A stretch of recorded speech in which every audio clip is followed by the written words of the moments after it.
안녕하세요. 이소영 의원입니다. 여러분, 대한민국에서 지금 가장 유명한 고속도로가 어딘지 아십니까? 윤석열, 김건희 정권 등장 후 지난 3년간 가장 많이 언급된 고속도로는 아마도 서울 양평 고속도로일 것입니다. 이 고속도로의 수상한 종점 변경에 대해 진작 밝혀내서 윤석열, 김건희 부부를 단죄했어야 하는데 아직까지 이 사건이 미제 사건으로 남아있는 것에 대해서 먼저 국민 여러분들께 사과를 드립니다. 그러나 이제 퍼즐 딱 하나 남았습니다. 윤석열 파면과 함께 그 남은 퍼즐 하나가 맞춰질 것이라고 저는 확신하고 있습니다. 지금까지 윤석열 정부와 국민의힘은 무엇이 두려웠는지 국정감사도 거부, 특검도 거부, 경찰과 감사원도 전혀 움직이지 않았습니다. 이런 상황에서 민주당 의원들은 오로지 공개된 자료를 가지고 어렵게 진실을 밝혀왔고, 재작년 국정감사에서 용역사에 대한 부당한 특혜 정황과 자료 조작을 발견해서 국토부 자체 감사를 요구한 바 있습니다.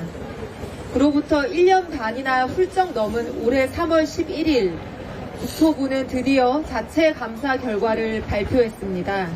그리고 서울 양평 고속도로 사업 추진과 관련하여 국토부와 도로공사 직원 7명에 대해 징계 등의 처분 권고를 내렸습니다. 국토부 스스로가 서울 양평 고속도로 사업 추진 과정에 문제가 있었다는 것을 인정한 것입니다. 지난 2023년 7월 원희룡 전 국토부 장관이 양평 고속도로 사업 백지화 선언을 하며 그 전후로 내뱉은 말들이 있습니다. 고속도로 사업이 더 이상 소모적인 정쟁의 대상이 되지 않도록 모든 자료를 공개해서 국민들로부터 검증을 받겠다.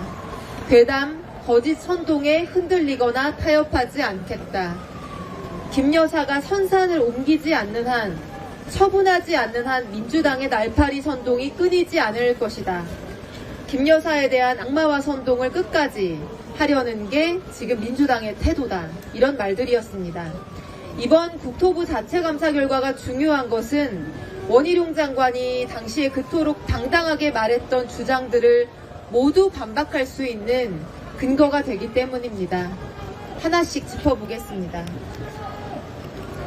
원희룡 장관은 야당과 국민들의 합리적인 문제 제기를 민주당의 날파리 선동이라 했고 소모적인 정쟁이라고 폄하했습니다.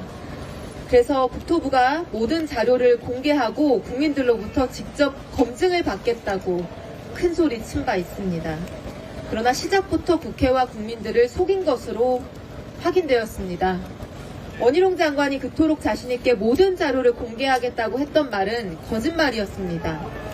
용역사가 국토부로 제출한 양평고속도로 타당성 조사 과업 수행 계획서 중 4페이지 분량이 삭제된 채로 국토부 홈페이지에 공개되었습니다.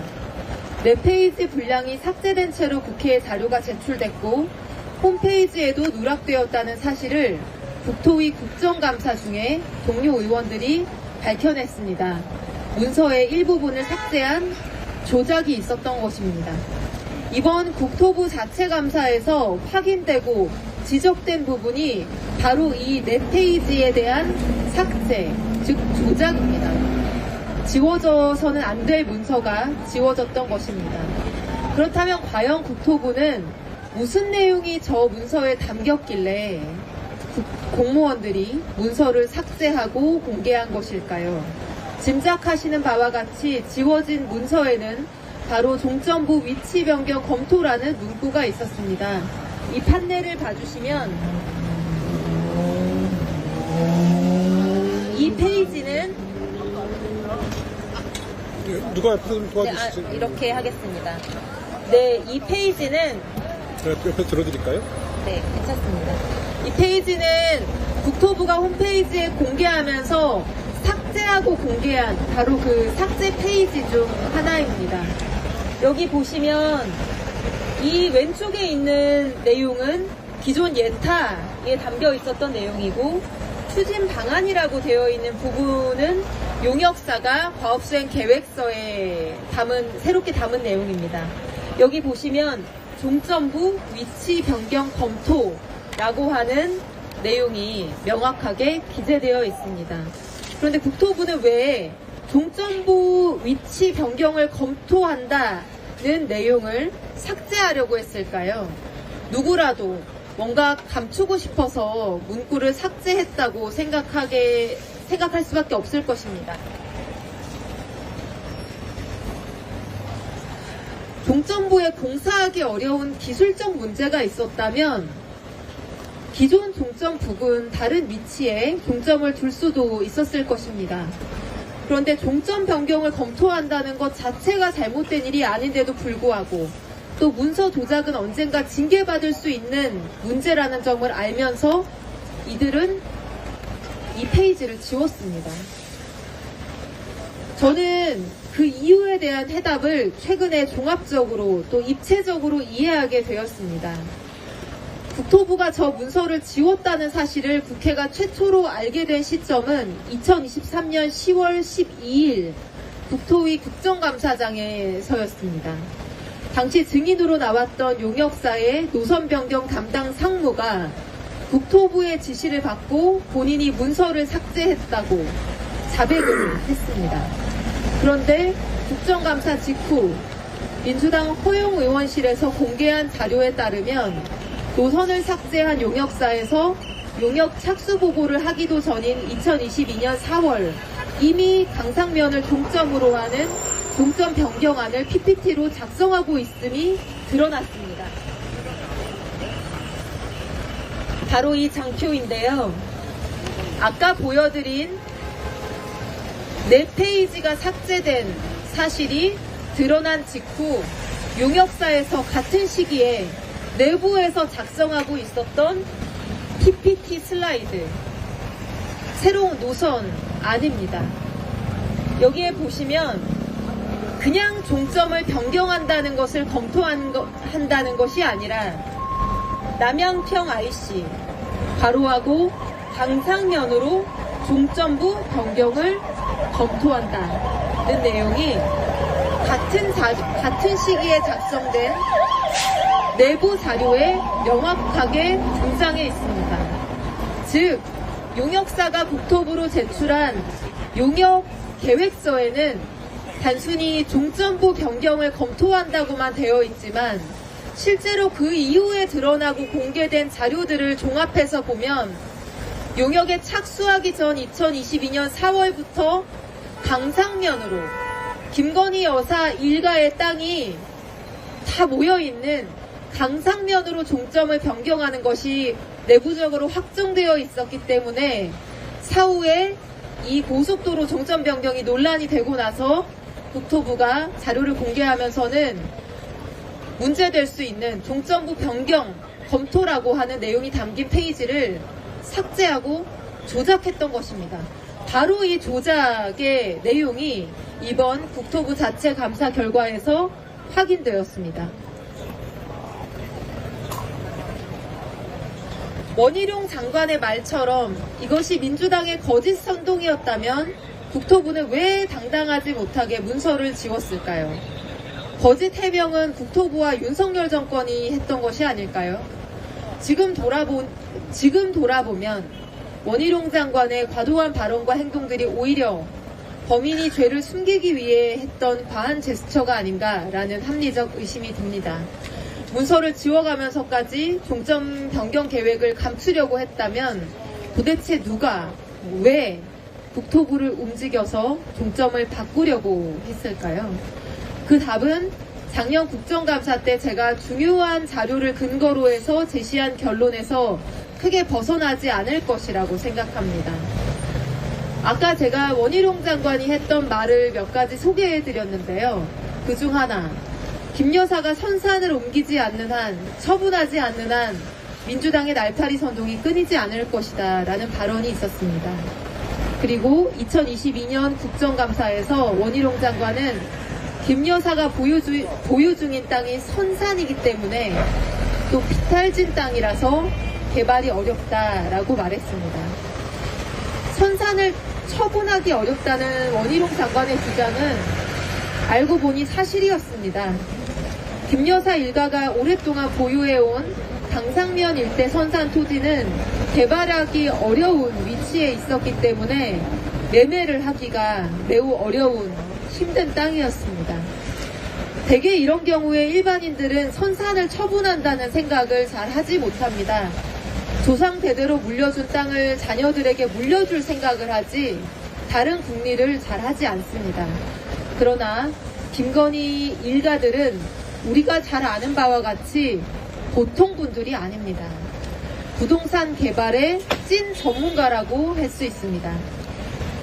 다른 사람들에게 매매하기 힘든 선산 땅을 최대한 몸값을 끌어올려서 팔아먹을 방법, 일반인들은 상상하지 못할 방법, 그것이 무엇이었을까요?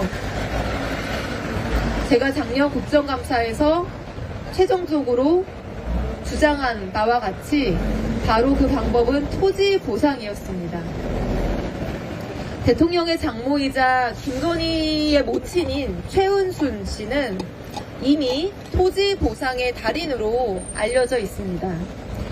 대통령 장모 최은순 씨는 2001년 충남 아산시 일대 토지를 매수했다가 불과 3년 만에 대한주택공사의 토지가 수용돼서 약 100억 원대의 보상을 받았습니다. 또한 아산시 일대의 다른 땅이 국가의 철도 사업으로 인해 수용되면서 또다시 보상을 받게 됩니다. 우연도 이런 우연이 없습니다.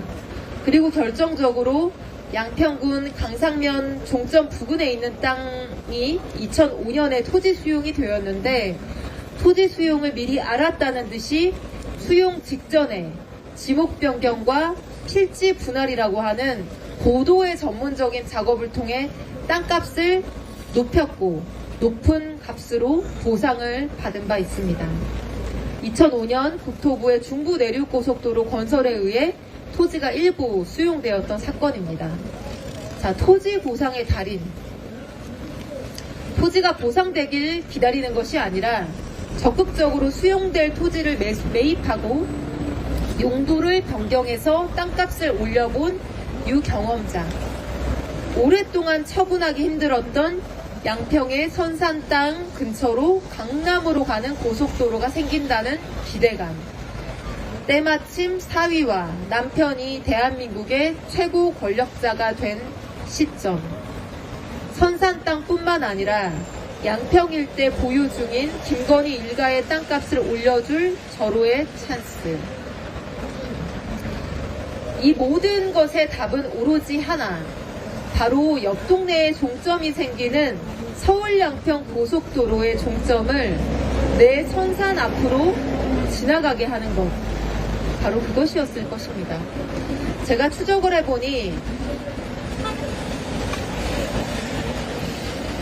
정말 기가 막히게도 서울 양평 고속도로의 변경 종점은 선산 땅을 그대로 관통하지 않고 선산 땅으로 올라가는 길목을 차단하는 형태로 설계되어 있었습니다. 바로 이 빨간 선이 서울 양평 고속도로에 변경된 노선 종점부이고 김건희 여사 일가 땅이 바로 이 위치입니다.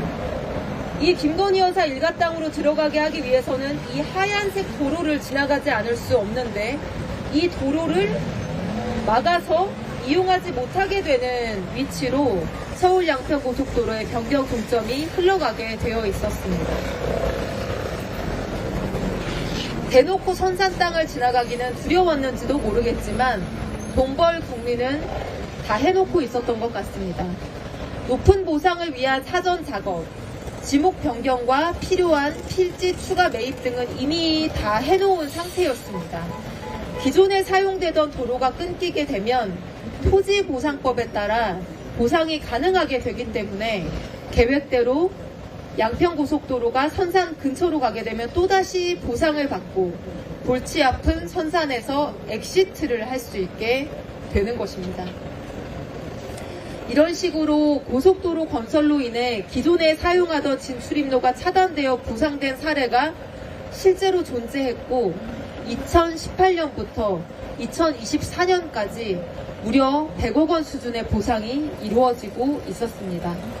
대통령 처가는 대한노선 종점 부근에 2024년 공시가격 기준으로 약 17억 원에 달하는 토지를 보유하고 있었고, 금액의 크고 작음보다 더 중요한 것은 저 땅들이, 바로 이 땅들이 이런 식의 토지 보상이 아니면 처분하기 어려운 매우 가치가 떨어지는 땅이라는 사실입니다.